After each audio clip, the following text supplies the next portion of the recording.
Pro wrestling news, reviews, predictions, and maybe things that not everybody is talking about. We do here on Turnbuckle Talk.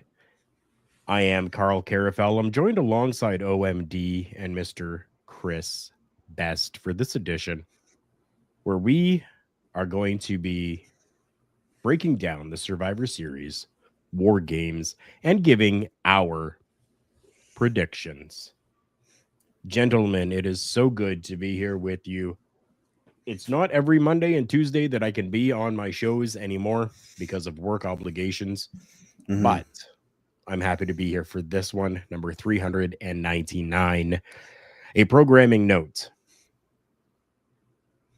The milestone 400th episode, I will not be able to be on, but I will be leaving it in the capable hands of Chris Best, of OMD, and maybe a few guests as well will be able to be on that show. Speaking of guests, Mr. Bobby Vitito, how you doing, my friend? It is so good to see you here. We appreciate you coming by, giving that support to us as you do each and every week. Bobby is watching us over on YouTube as we stream on YouTube, Twitch, and on Facebook. Gentlemen, what's new? What's going on? What's happening in your lives? Well, today I had my internet set up, and I thought it was just going to be, plug it in and away I go.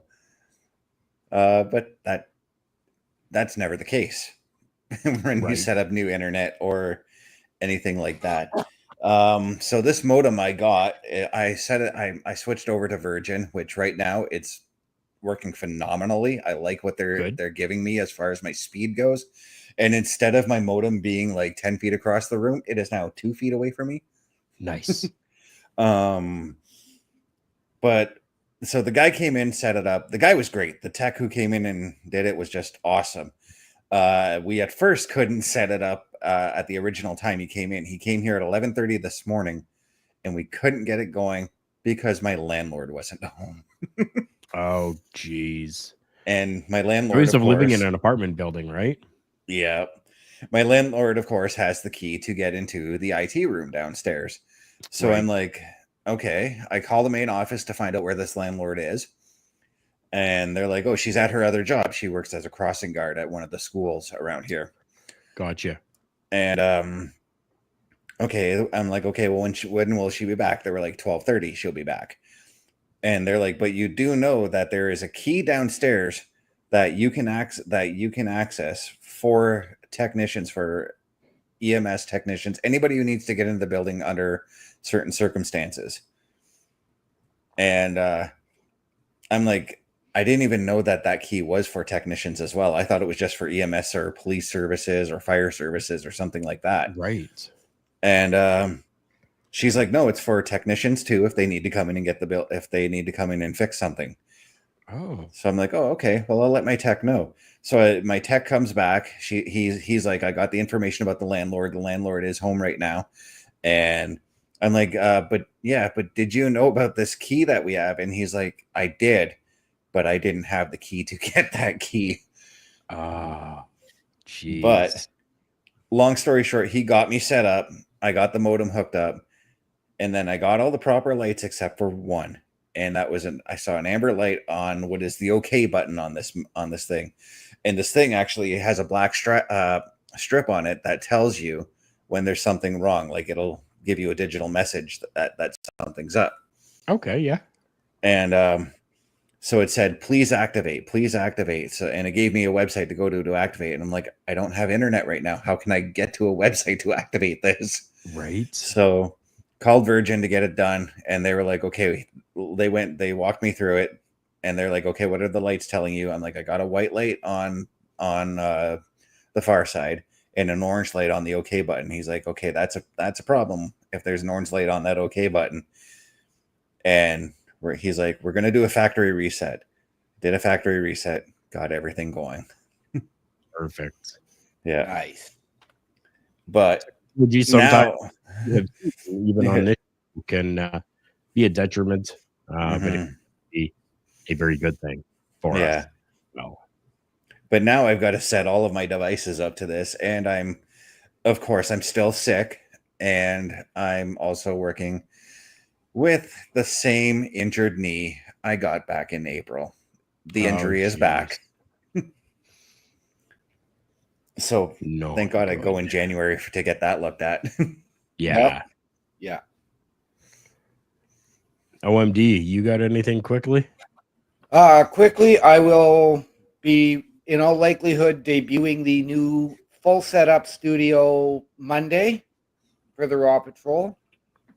I will be getting my new computer desk, new computer,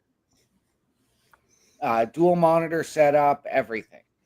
Nice. Nice.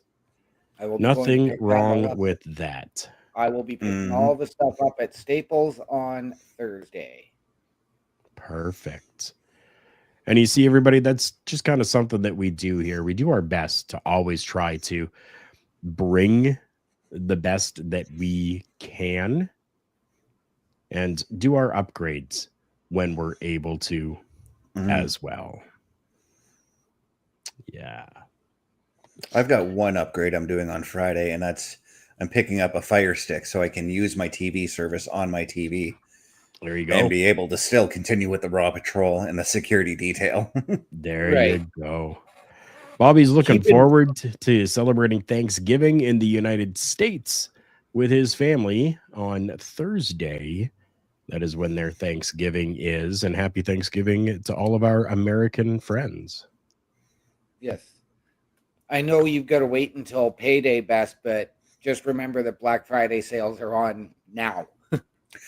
Yeah, I know. And I've already earmarked where I'm going to get that Fire Stick, because Staples has the most right now. So that's where I'm going to be heading. What have we got for professional wrestling news this week? Oh, we've got quite the laundry list news that I've acquired here. One that actually came to me like just before we came live, and one that actually has me a bit intrigued, and I think I know where they're going with this one. But a fan has actually sent to one of my groups that the WWE has emailed them. They're a ticket holder for this Monday's Raw, which is going to be in where at the Angel of Winds Arena, which is in Washington State. I can't remember exactly which city it's in. This Monday during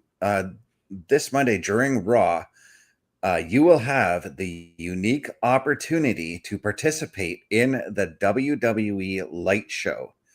We need you to help us light up the superstars' entrances and so much more. All you need to participate is your smartphone, and then it gives a link to an app for the download. Now it says you can download the app from Apple or Google Play prior to arrival and accept permissions. Listen for announcements throughout the night from the ring announcer Lillian Garcia on when to have your phone and app at the ready. I gotta wonder if they're going to be doing this during the New Day 10-year celebration. That's exactly what I was thinking. 100%, it would make sense for that to happen. Whether it is something scrolling across their phone that they're gonna, put onto everybody's phone, or change the lights, make them flicker, something like that while using this app. I think it would be a fantastic idea and a great way to bring the fans to a little bit more interaction with what is actually going on. The only other thing that I could think of is maybe if they're looking to do something spooky kind of with the Wyatt Six as well. That's the other way I lean, because it sounds like they want to do this several times throughout the show. Right. And what I'm looking forward to, being on the production side of things, I'm looking forward to seeing how it's going to look on TV. Yeah. For sure. For sure. OMD, what do you think about this? I love it. This is something that I think they've tried before, but we never really got to, whether we saw the results or got to feel the results or hear about them. So we don't know. So I am intrigued by this. I would love to be going now just to have this opportunity. I'm like you guys. I'm thinking Wyatt 6. I'm thinking the New Day. But I'm also wondering if maybe there's something significant, a special debut or a return outside of the New Day. I mean, Big E would be the special return for the New Day 10-year anniversary. Right. But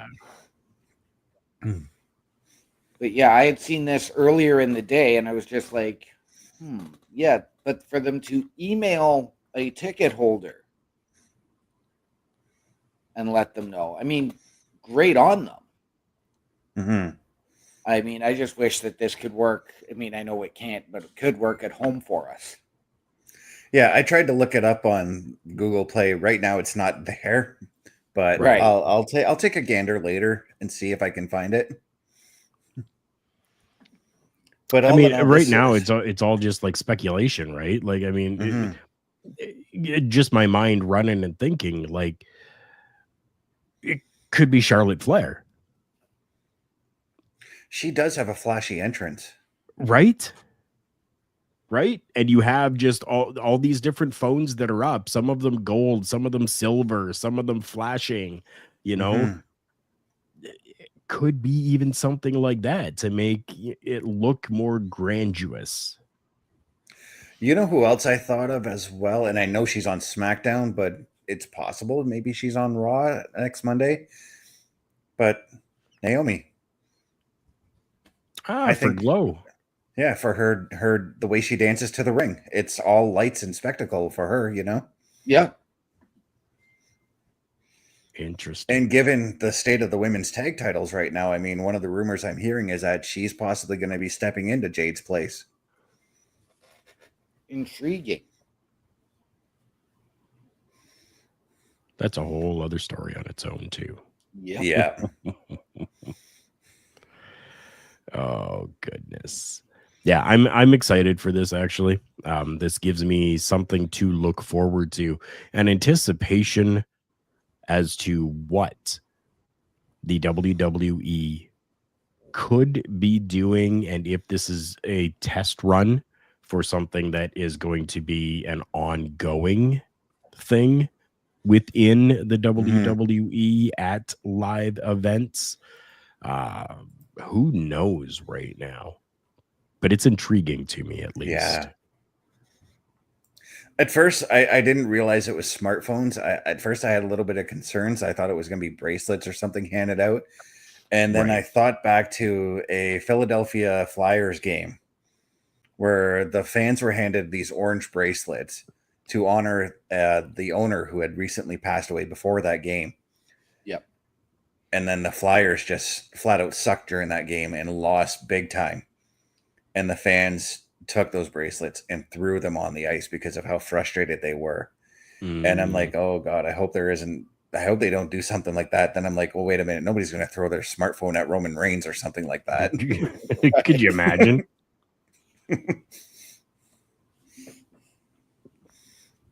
We talked about her a few minutes ago. Let's talk about this for just a few minutes here. Jade Cargill. It's probably going to be a while before we see Jade back inside the ring. 3 months layout that happened. Yeah. 3 months from what I've heard. Yep. This layout that happened backstage November 22nd on SmackDown. WWE came out and like tried to kayfabe whatever, saying that she has sustained number of injuries in the attack. She did actually receive an injury. Yeah. And that's why she's out. Yes. What it is right now, we don't know. I haven't been able to find anything on it. It's being kept very, very hush hush at the moment. But they are saying it's going to be about 3 months. Given something like that, could maybe be, and again, just speculation here, maybe something like a torn meniscus, a tear of some sort that doesn't need a whole length of time to recover from, but only a shorter amount of time. And I mean, 3 months is a pretty short amount of time.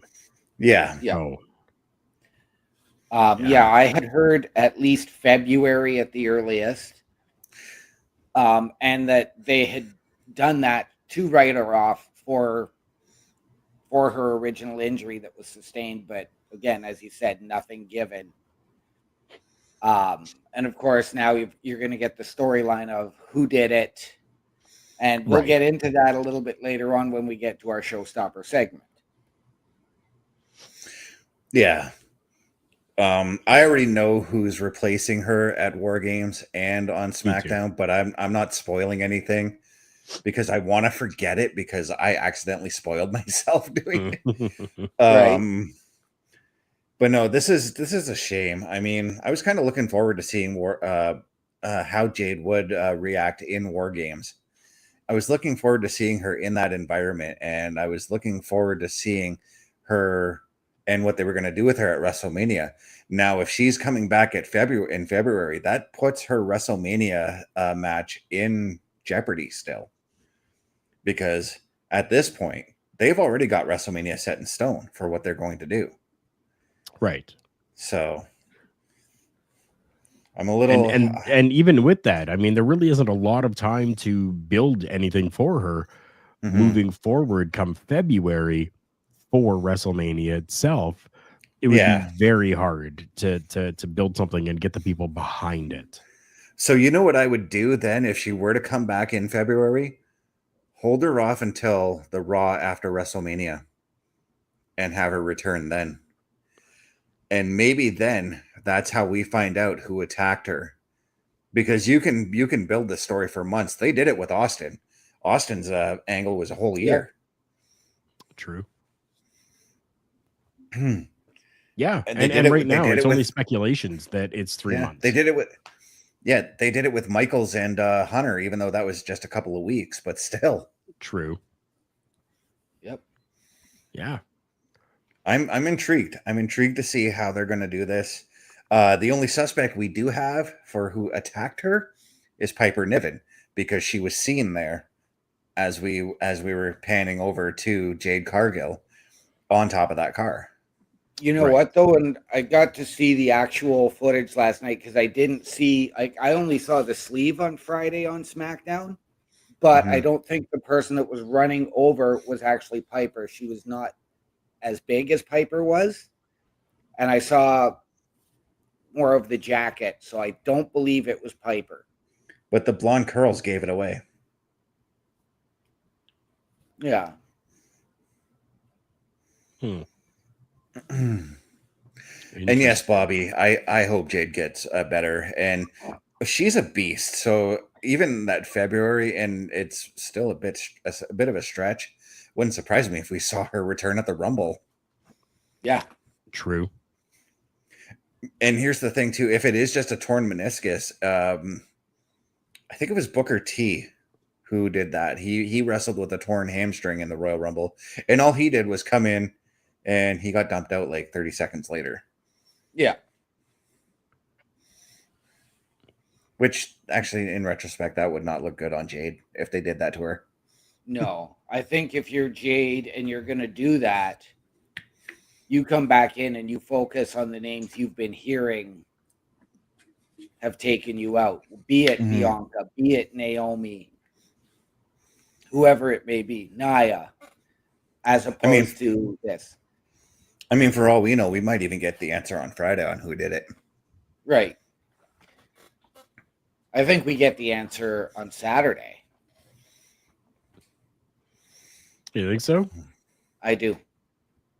Interesting. Let's go to some good news right now. Yeah, something that I think is absolutely fantastic for a couple people. That's all I'm going to say right now.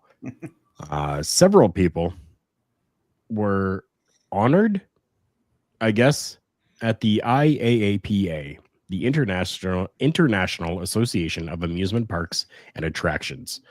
It was an expo that happened in Orlando, Florida. Player One Amusement Group revealed a new line of prize drop games featuring Hulk Hogan, Adam Copeland, Jacques Rougeau, formerly known as the Mountie, and Georges St. Pierre. Each prize drop game features an animated likeness of each one of those individuals and offers the opportunity to win finely crafted leather collector's belts with real autographs of either one of them, Hogan, Copeland, Rougeau, or St. Pierre. The championships look gorgeous. If you have not seen them, do what you can to Google it. I definitely have. Yeah, each one of them are actually really good looking. I don't mind the look of either one of them. But I just want to give a huge congratulations to our friend Jacques Rougeau for getting such an honor like this to be immortalized in such a way. And it's interesting that you have these three names. They could have taken Hulk Hogan, Ric Flair, Shawn Michaels, like the huge names, but they've decided to include the Mountie.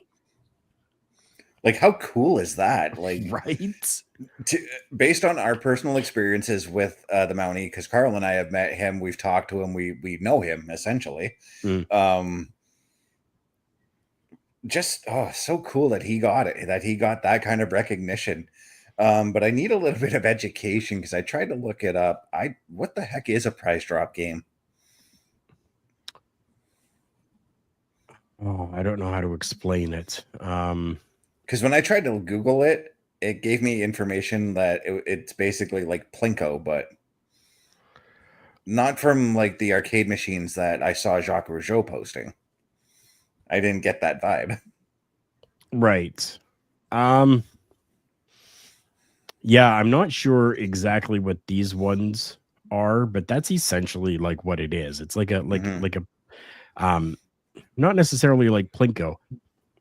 Have you been to game places and you've seen like the one that has the bar across the bottom, digital, right? And then the next one up, and it's a bar that's going across, and then you have to tap it to stop it, and you build that tower all the way up to the very top.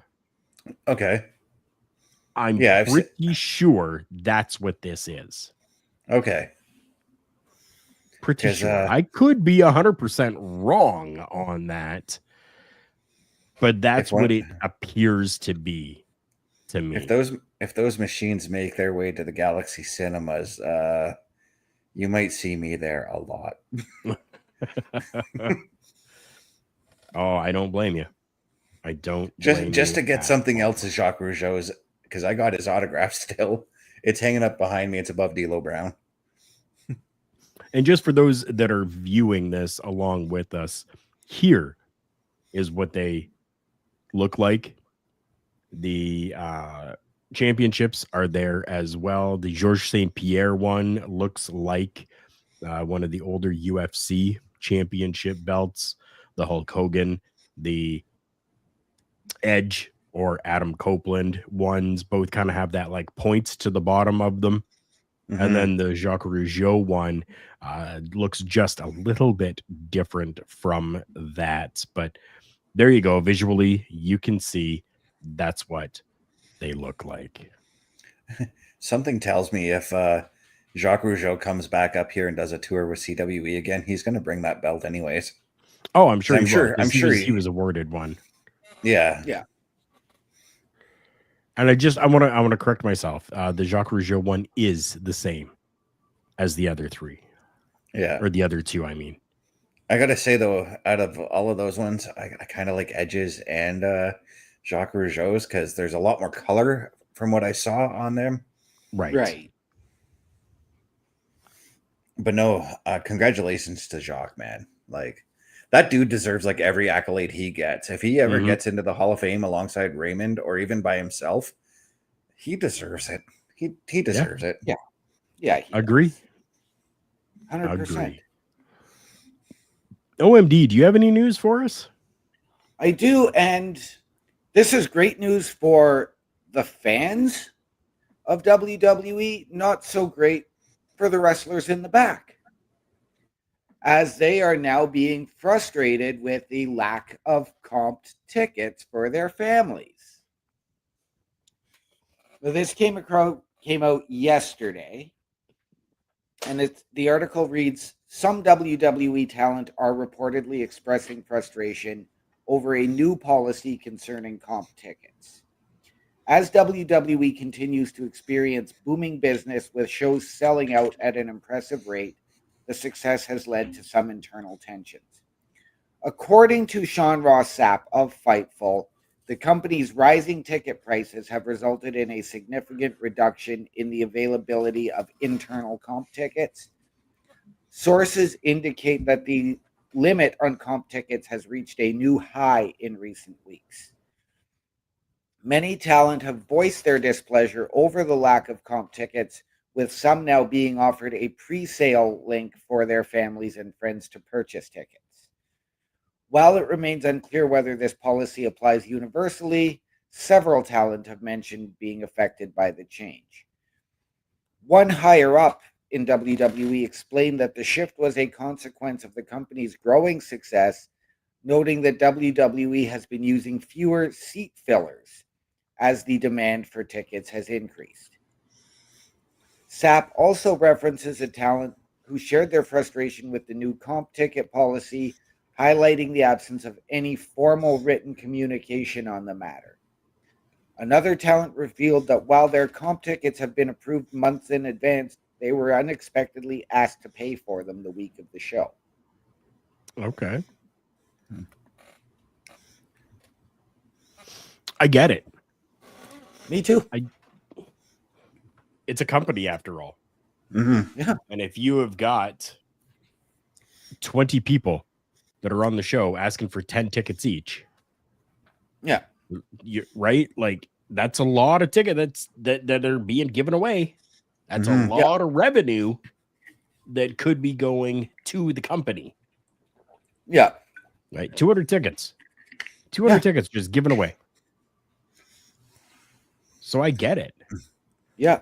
I mean, offering a pre-sale code, maybe not, right? Maybe if they were to say, hey, we can't comp these for you, but if you cover half, we'll cover the other half. Yeah. Situation. Yeah. Right. Give you and I can't afford 10 of them, but I can afford, 4 of them, and I could send 4 people from my family. Okay. Yeah. Well, and I understand the idea of WWE not even giving out the comp tickets because of the tickets being sold so fast. That makes a lot of sense to me because like WWE is like, yeah, we're getting money from the fans right now, so yeah, right. We don't want to lose money on Royal Rumble or WrestleMania because you guys want comp tickets. Yeah. I mean, we all remember pre-pandemic when WWE was in the same situation that AEW is in right now with these less than half full arenas. Now you've had this shift in ownership, marketing, new strategy behind the scenes, and it has exploded. So you've heard it there. They use less seat fillers. Mm-hmm. Yeah. Right? So you don't have to move people and shift people to try and make the arena look packed. So I am all for this. Like, yeah, I'm with you guys on, let's do 50-50 on tickets. Let's limit it to 5 comp tickets a person at most. Because we don't know which superstars it is week in, week out. Right. True. It's just a matter of probably based on where they are, how close their family is to be able to be there. Yeah. I get it. Nothing in this world is free, unfortunately. Smiles also, maybe, but even then you got to compliment somebody to get a smile. Like, I like where we're going with this one, Carl, because our next story involves a smile. Oh, yes, it does. WWE ID has signed Kylie Ray. And I'm super excited about this because she's a woman who, like, she was my reason for watching the women's division in AEW when they first started. I loved watching everything she was doing. I thought she was going to be basically AEW's version of Bayley.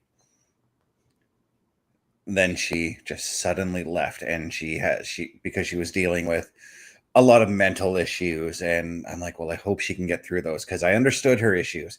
She was dealing with severe anxiety, and that's what I suffer from most of the time. And I'm like, I hope she gets through this. And I followed her. I started following her career, and I saw that she was starting to get better. She was dipping her toe back in the ocean, as it were, as far as getting back in the ring goes. Right. And taking bookings when she felt like she wanted to take some bookings, Yeah. And now she is, back up to where she was before, going gung-ho, and now she's got this WWE ID contract. And I hope to God we do see her in the WWE within the next year or so. I'm excited about this. I think it's good for her to be able to come full circle with things within the WWE. And she was young before when she was first there in the WWE, maybe not able to fill the demands that were being brought to her and needed from her at the company level at the time.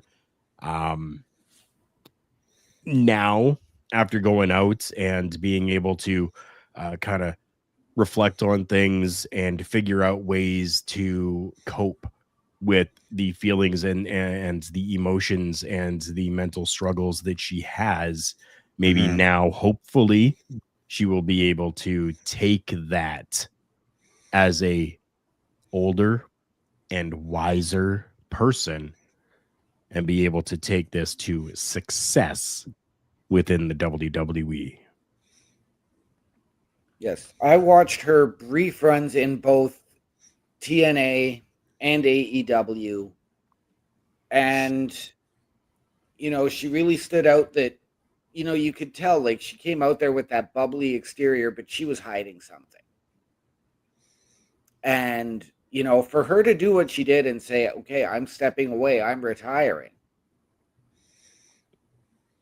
was okay. No, I respect that, because you can't handle this. And it's not that she couldn't handle it, it's that you weren't ready to handle it. So I applaud her for taking that time away to focus on herself, get herself better. We all need those breaks. Right. Yeah, and hopefully this is the one that she needed. Yeah. Yeah. So congratulations to her. That is absolutely my dream. Fantastic. Yeah. Your dream. One of my I'm freezing. Yeah. Up here. Yeah, you definitely are, unfortunately. Yeah, one of my dream tag teams was for her and Bayley. Give me 1 second here. One of my okay. Yeah. Are you good to go, or should we play a little something? Hugger Bayley to form a tag team. I'm good to go now. Okay, perfect. No, I was saying one of my sure. favorite. I had a dream tag team with her and Bailey as the hugger gimmick, and her smiling gimmick. I dreamt of them being a tag team, and I thought, how cool would that be if the both of them did that? Right. Bailey and It Kylie definitely Ray, would be interesting. Yep. I'm going to pose this question too, and this is a third person that could fit into that. But how long until Izzy Moreno is in the WWE ID program? Right. Yeah. And for those of you that don't know who that is, she is the young girl that you used to see when Bailey was doing her hugger character, and she was always in the crowd dressed as Bailey, getting hugs from her and everything in the front row.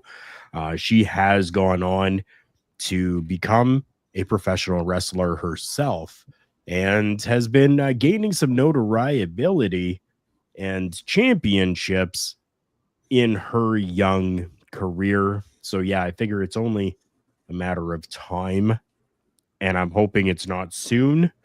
I'm hoping that she gains the experience she needs in the independent scene first, and then in 5 years' time might be somebody to look at. Have you watched her matches on the Independents at all? Either one of you guys? I've watched a few of them. It's Bailey. It's essentially. Her everything from her gear to what she wears in the ring. She's Bailey. Yeah. Yep. Yeah. And she's actually similar, like everything.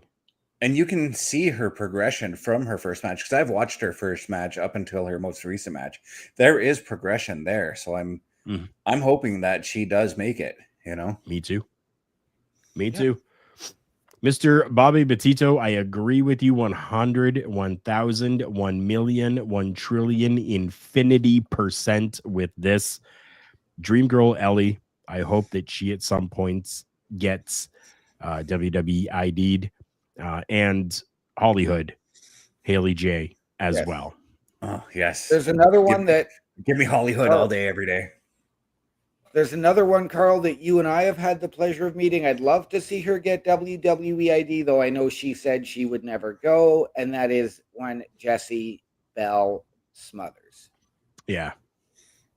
Hey, she's doing fantastic for herself right now in women wrestling. Yeah. Yeah. Jessie is doing great in WoW. Yeah, I still follow her. We're still friends. Everything is great. I love Jessie, and I'm so happy for where she is. And it's funny that her former bodyguard / partner is in NXT. That being one Nikita Lyons. Yeah. Yeah. Speaking of NXT, WWE, and where people can go, TNA just announced that they have a new signee for the company. Roughly 7 months after this person's WWE release, bringing an end to her 7-year tenure within the WWE, we have Xia Li, formerly known as Xia Li, signing with TNA Wrestling, already making waves by going out and calling out Masha Slamovich and Jordan Grace. Dude, I am looking forward to that. Yeah. So the moment Xia Li got released, I'm like, she's TNA bound. There was just something about her in-ring to me that screamed that she would have been a better fit in TNA. Not to say that she wasn't a fit in NXT, but TNA was just, that's where I felt like she would be better in the ring. And from what I've seen from her time in TNA while she was still in NXT, I was right, you know? Yeah. She did make her debut after her 3-month release, or after her no compete clause ended. Yeah. And she's had a few matches. She's looked fantastic. Really, though, during the vignettes, you knew who it was. But, yeah, she looked a lot better. She looked healthier. She looked happier than she ever did on the main roster or even in NXT. Right. She did make her TNA debut in September. She's made a few appearances on TV. Bound for Glory 2024 pre-show. She challenged Masha for the Knockouts Championship at Josh Barnett's Bloodsport 12 this past Saturday. She was unsuccessful in that encounter, but it's been released that she is now signed with the company, and that was as of this afternoon. That is fantastic. Mm-hmm. All the best to her, and can't wait to watch her thrive there. Yeah, I'm looking forward to seeing what she can do there. Yeah. We okay? Yeah. Oh. All right. Hey, we talked about computer issues before. I swear I didn't click anything. I don't know what the heck that was. No, it's all good. It's all good. Yeah. No worries at all. Sometimes this stuff happens, and it just, you know what? It sometimes just stops the show. Yeah. I mean, to be fair, technology.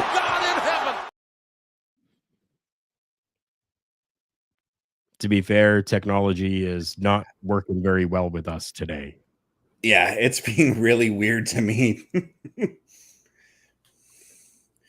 brings us to our Showstopper segment for today. We are already 42 minutes into this show, and while it is a small card for Survivor Series WarGames, we definitely need to go through, talk about this, and give some predictions, I think. We're going to start with lower on the card. I don't even want to say lower on the card. We're not going to talk WarGames matches right away. Mm-hmm. Why would we do that when we've got amazing matches before the WarGames matches, like LA Knight taking on Shinsuke Nakamura in a singles match for the United States Championship? Holy, I am looking forward to that matchup. Did you happen to see Nakamura's return? Yes. Oh, it was beautiful. Yes. That is one of the things that is intriguing me and making me so happy with this right now. That return was done almost to perfection. Mm-hmm. And to have these two now come together, and it may seem really quick to a lot of people that Shinsuke Nakamura is coming in and immediately getting the United States Championship matchup, but they've been building to this for a while. Mm-hmm. So it's not as though it's just willy-nilly out of the air, poof, here we go. This has been building for a while, and this culmination is going to be explosive. And I'm going to go out on a limb here because I've already told OMD this, but I get a feeling we're returning to Nakamura. I've got Nakamura taking the title off of LA Knight. Interesting. OMD, what do you think about this matchup? I'm excited for it. I cannot wait for this match. I'm actually going to roll with LA Knight. I think you're going to get sort of that trilogy that Nakamura has been doing with his opponents. So I think he may, get the win via count out because of the poison mist. Okay. Which is going to lead to the rematch at Saturday night's main event, which I believe Nakamura would win then. Interesting. Bobby's believing that Nakamura will win the United States Championship as well. Okay. I believe that LA Knight is going to keep the championship for a while longer. He has been doing fantastic work as the United States champion, defending that championship, making sure that it's being prominently shown on television for the WWE programming. It is near greatness from LA Knight for his United States Championship run, and I'm personally not ready for it to come to an end. I got a little bit of a scenario with Nakamura winning it, though. So you know how Nakamura way back last year or so, whenever somebody wanted a match against him, he would quickly deny them or tease them and then deny them. Right. Imagine Nakamura with the U.S. title. LA Knight now becomes the chaser. As we all know, when you're the chaser as the baby face, you get so much pop from the crowd. Imagine the heat Nakamura could get with LA Knight consistently challenging him, Nakamura continuing to say no. Yeah, I could see that. It could work for a little bit. Yep. But haven't we seen it? We saw it with Gunther, and that was like a month, I believe they did that. Right. Like we've seen and it. They also tried to put Sammy through the ringer on that one. Yep. Yeah. For me, we've seen it already. I don't know that I'll see that again. Yeah. I mean, the other thing we could see is Logan Paul return and interfere in that match. I don't want Logan Paul returning to interfere in that match. No, neither do I. I do want Logan Paul to return at some point, but I feel like Logan Paul's going to return at the Rumble. Yeah. Okay. Makes sense. Triple threat match where it could seem almost like anything goes. It's all up in the air right now with any triple threat match, because some of them are no DQ, some of them are anything goes, some of them are straight regular matches. And to my understanding, this is just going to be a straight triple threat match for the WWE Intercontinental Championship, where we have the champion Braun Breaker taking on Sheamus and Ludwig Kaiser. Oh, if this is not the time where they put the championship on Kaiser, I don't know when is going to be right, because it is right now. And I'm 100% with you on this one, Carl. The time to plug in and play with Kaiser is right now.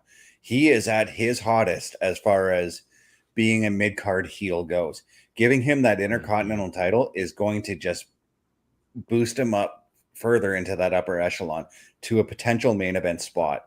And Sheamus is there. Obviously, I think Sheamus is maybe going to be the one that takes the pinfall in this one.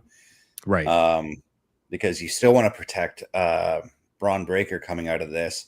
What I would do, too, is with Kaiser, is after he wins the IC title, move him on to Jey Uso.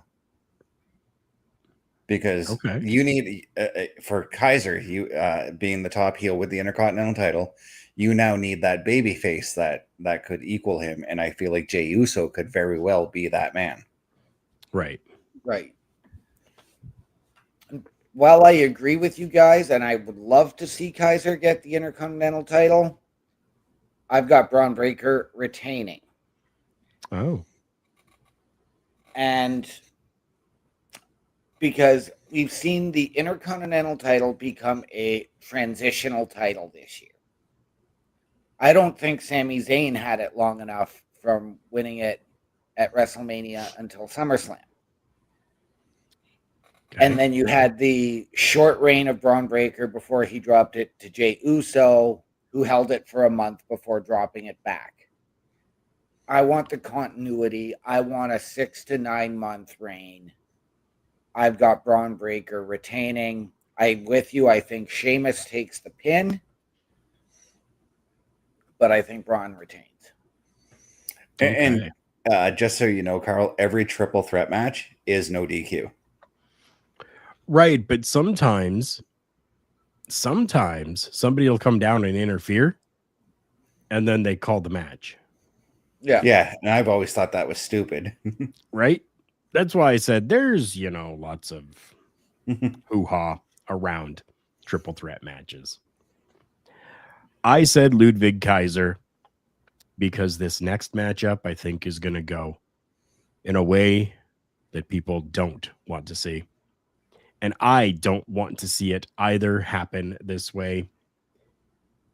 But the singles match for the World Heavyweight Championship, I believe, is going to go back to Damian Priest, who is taking on our champion, Gunther. Because we've got Damian Priest, who I think is probably going to be the one to take this championship win. He's going to be a babyface. He's going to be that face.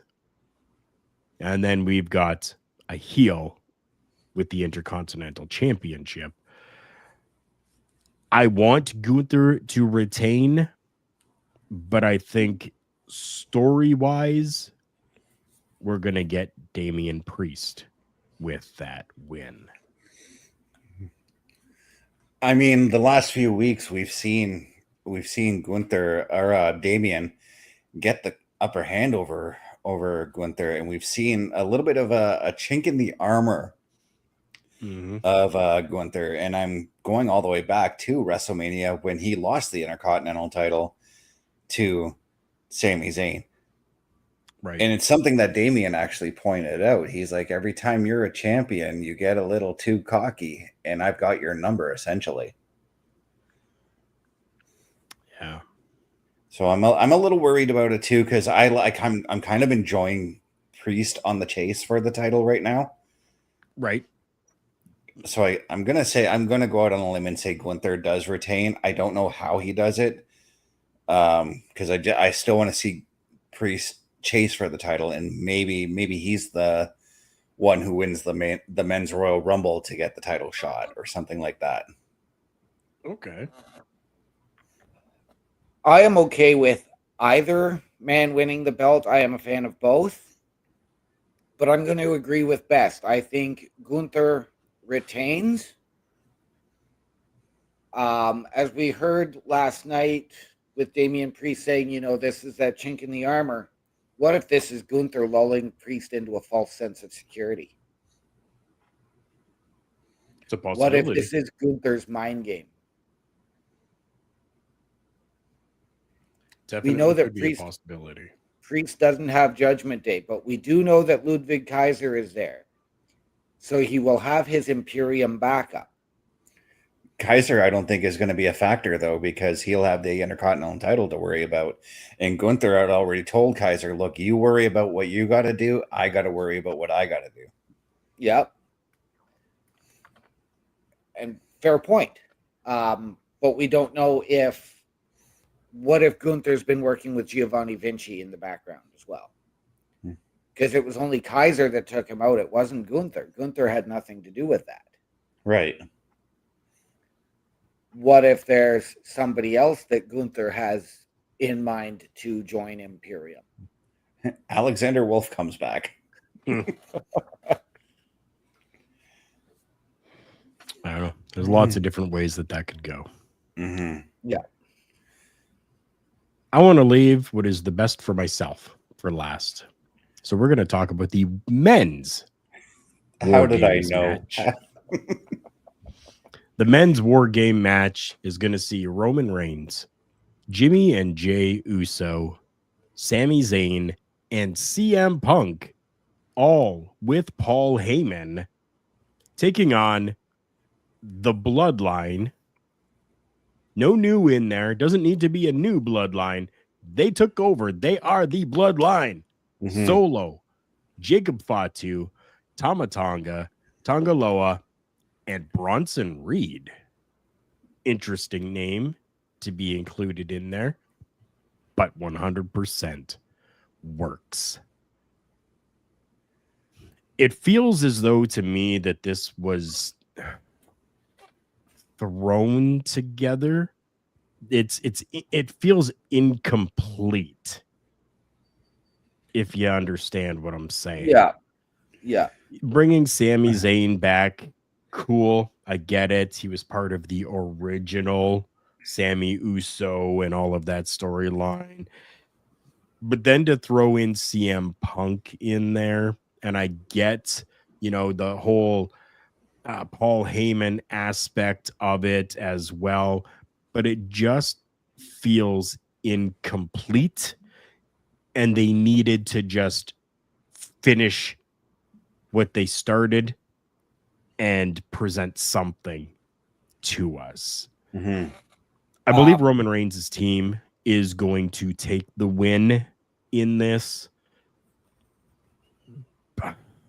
And I think it's maybe going to come down to something like one of the Usos and like a Tama Tonga.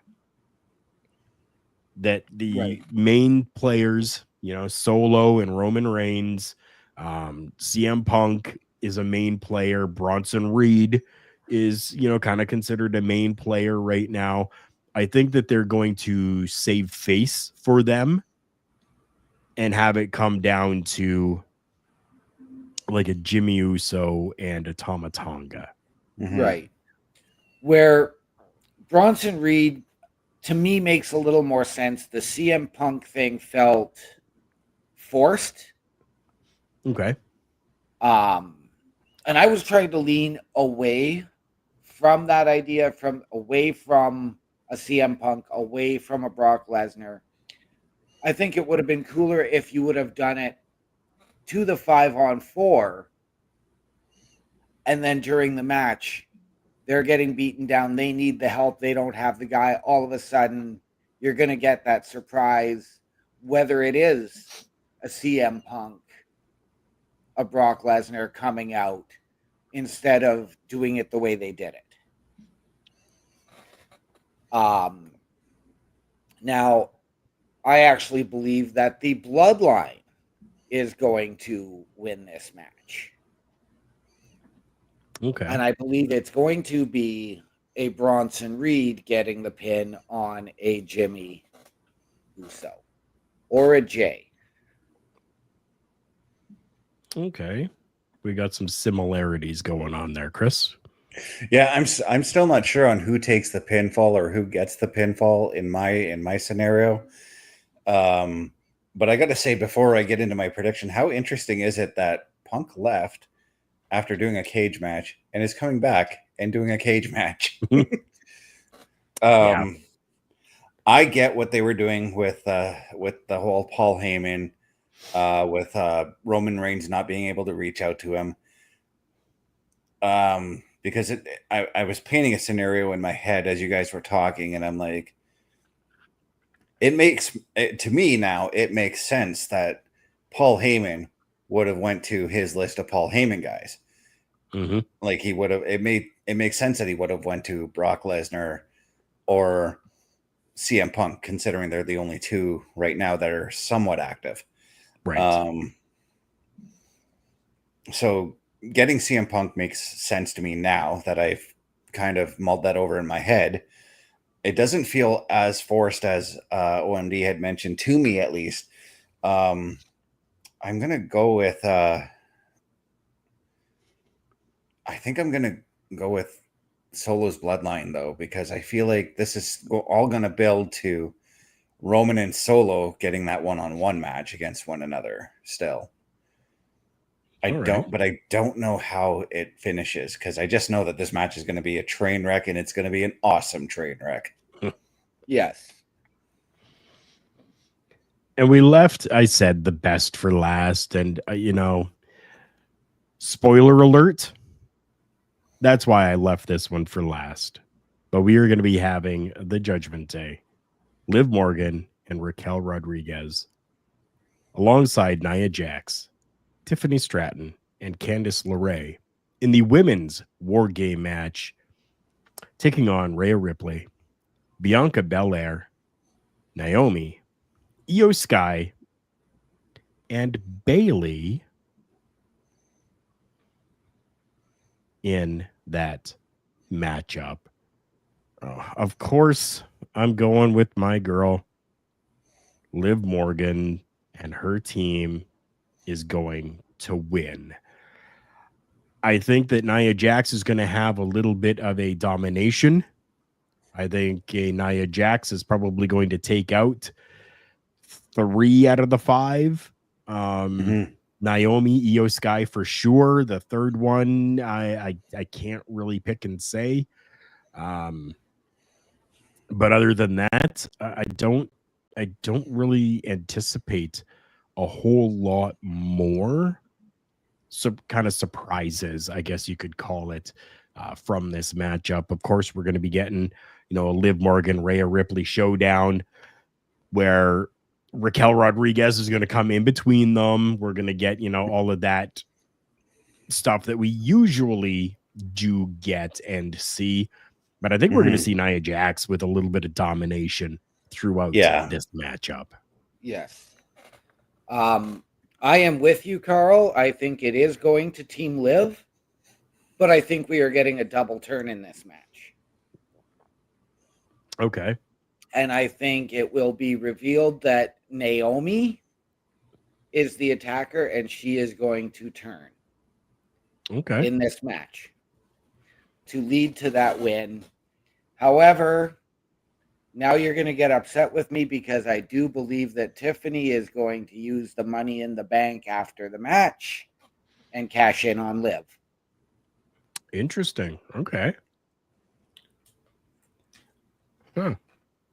I'm intrigued with the OMD's thoughts here, but I'm wondering I'm thinking, OMD, that you're probably thinking that that's probably going to depend on which position Tiffany Stratton comes in at, right? Because if she draws an early number, she's going to be completely beaten down by the time the last participant comes in. And I would have to think that the last thing I would want to do is cash in my Money in the Bank because I'm so beaten up and sore. Right. Yeah, and I mean, I know we saw it a year ago where in the men's WarGames match where Rhea came out when Seth was down with the Money in the Bank for Priest to cash in mid-match. And Priest had already been in there for a while. So I think it's absolutely feasible. The Money in the Bank is going to be right there at ringside along with both belts. And she's got Nia, she's got Candice. So she can pull the swerve and take out Liv, and you've got your new Raw Women's Champion. Now, I would love to see Tiffy hold on to it until Mania. I think this is probably the best opportunity when you've got both champions in the ring at the same time. Yeah. And for my pick, I'm leaning more towards this is going to be a unanimous prediction here because I'm going with Liv's team as well. And what I'm seeing over the last couple of weeks is I feel like there's more unity between Nia Jax, Liv Morgan, Raquel Rodriguez, Candice, and company. It feels like there's more cohesion between them two, whereas the other 5 are just like, hey, let's just team up. We got to fight these girls because we all have the same problems, Yeah. And I feel like maybe there's a part of me that wants to see Raquel Rodriguez get the pin on Rhea Ripley because I feel like at Saturday night's main event, we're going with Raquel and Rhea there because Rhea definitely wants to get her hands on Raquel. Mm-hmm. I can definitely get behind that. And I mean, to further my point, like we saw last night, even Bianca had heelish tendencies in that early promo with Naomi. But yeah, I think it is Naomi that's going to turn heel. It's something that she's needed for a long time. We'll see.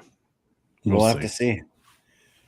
This Saturday at 6 o'clock on the PLE Patrol. OMD, you just took the words right out of my mouth. And for that PLE Patrol, there will be a special guest that will be on the show. I'm not going to reveal who that is as of yet, but I have worked things out and acquired a special guest to be on the PLE patrol with you guys. You know what? Screw it. It's me, damn it. I'm going to be on the PLE patrol.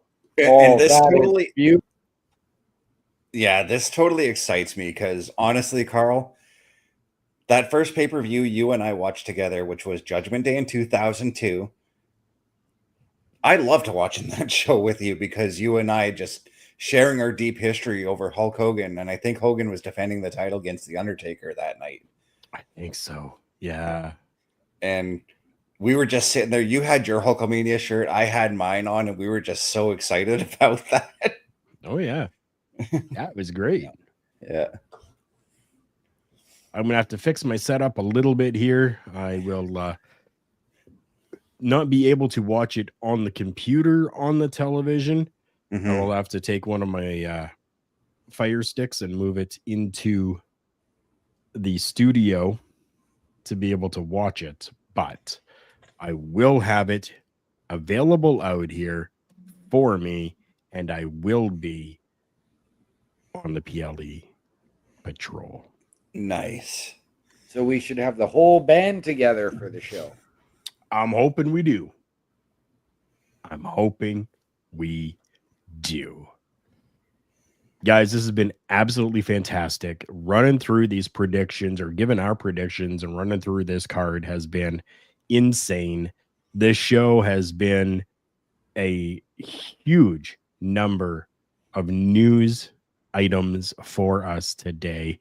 And hopefully we can continue to make this a huge success.